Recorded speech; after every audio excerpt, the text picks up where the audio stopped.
Hello, Thomas and Gordon.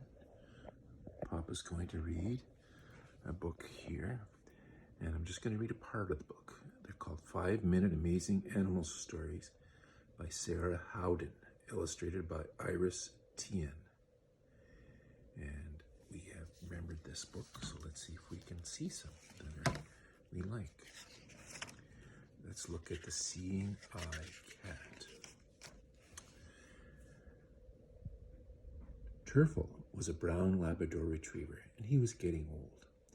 He'd had a good life, romping and playing outside and chasing the odd rabbit, but those days were done now.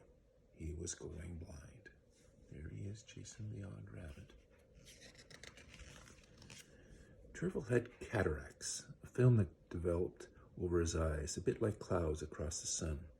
This dog, who used to be so lively, was bumping into walls and door frames, and he could no longer find his way home.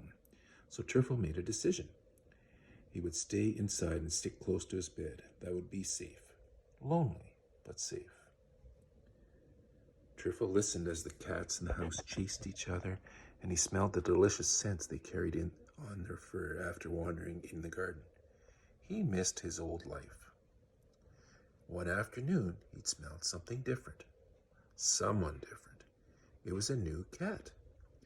Not only could Turfle smell it, he could hear it, hissing and squabbling with the other cats. Hope she doesn't pick a fight with me, he thought. That must be the new cat, because the other cats are...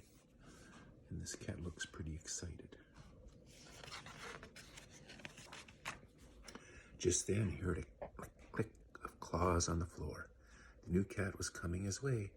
Turfle scrunched down in his bed and pretended to be asleep. The other cats were watching, he could tell.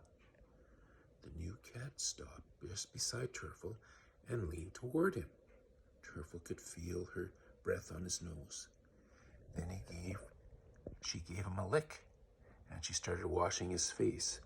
Turfle was confused. Slowly, Turfle opened his eyes. Even with his dim vision, he could make out some of this small feline, white and gray with hazel eyes. For some reason, the cat seemed to want to be friends. Turfle blinked and gave the cat a lick back. Then he rose up onto his feet, tottering, and sniffed her. She smelled like a friend. The cat sauntered away, signaling for him to come along. But Turfle wouldn't go. It wasn't safe. He sighed, was about to sit back down when the cat nudged him. The purring creature weaved back and forth in front of him, as if telling him to follow, showing that she wouldn't go far. Turfle wasn't sure. His heart fluttered in fear. But somehow Turfle felt he could trust her. So he took a step out of his bed, then another.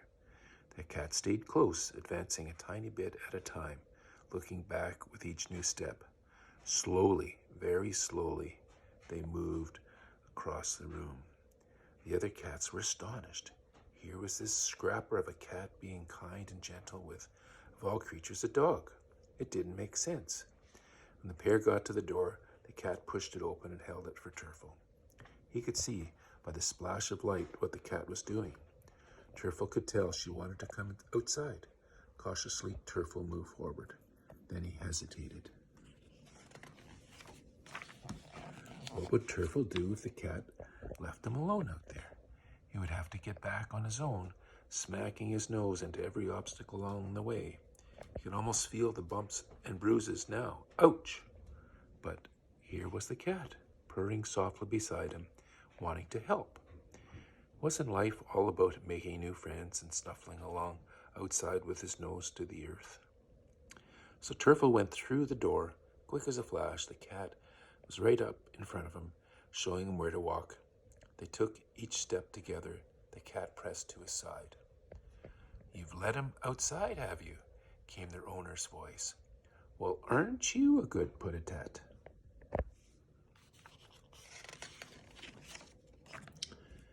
Put-a-tat?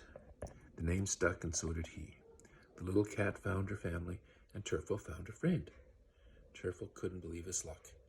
He had a sense that his life was changing right then and there. that this cat was going to help him go places, help him not to be afraid. She was going to be his eyes, guide him around, snuggle with him, and play with him.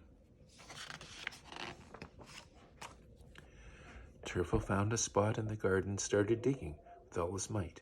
He had missed this feeling. He was a happy dog again. And that's the end of that story. It looks like that cat helped that dog. Yeah, poor dog, eh? As you can't see, it's blind. And that's the end of that story. Love, Papa.